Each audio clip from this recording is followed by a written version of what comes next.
Pembelajaran mendalam erat kaitannya dengan pengalaman belajar yang Bapak Ibu guru harus hadirkan pada ruang kelas ketika kita melakukan proses pembelajaran itu.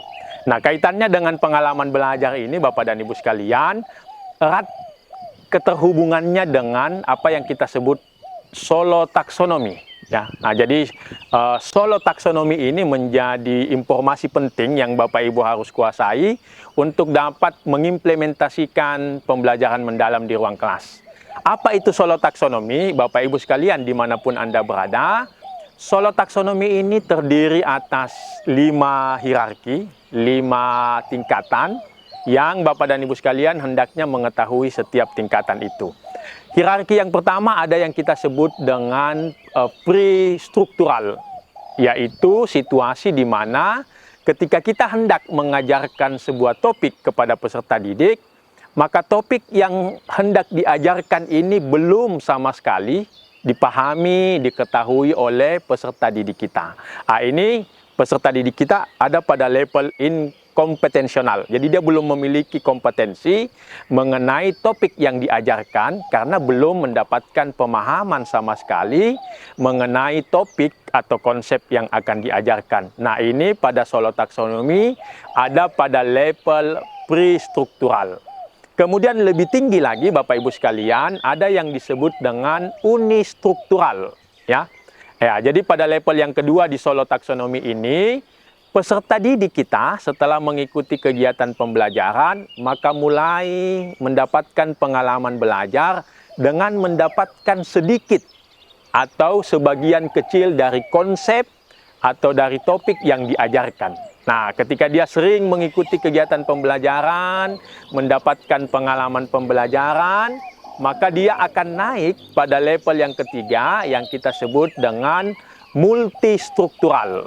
Ya, apa itu multistruktural Bapak Ibu? Situasi, pengalaman belajar ketika peserta didik kita ini telah mendapatkan berbagai macam konsep terhadap topik yang dipelajari tersebut.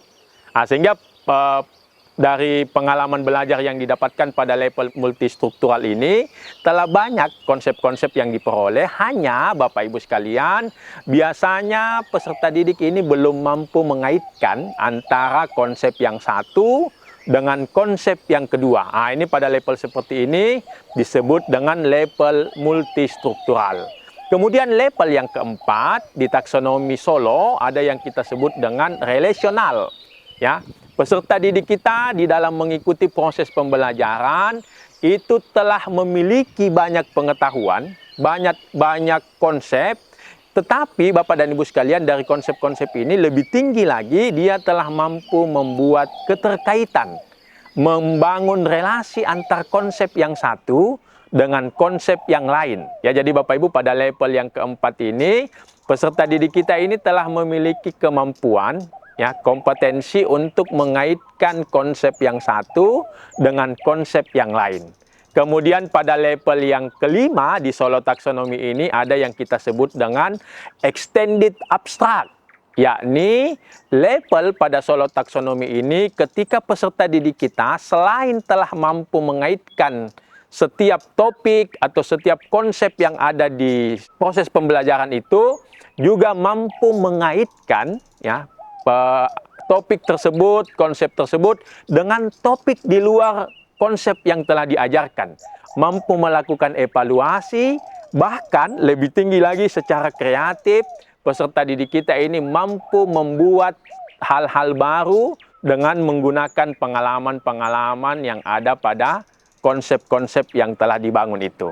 Nah, apa kaitannya dengan pengalaman belajar ini pada solo taksonomi dengan deep learning? Bapak Ibu sekalian, 5 hierarki ini Bapak Ibu harus ada pada posisi hierarki yang keempat, yakni relasional dan juga extended abstract untuk bisa melakukan, mengimplementasikan pembelajaran yang mendalam itu. Sampai ketemu lagi di topik berikutnya mengenai kajian kita tentang pembelajaran yang mendalam.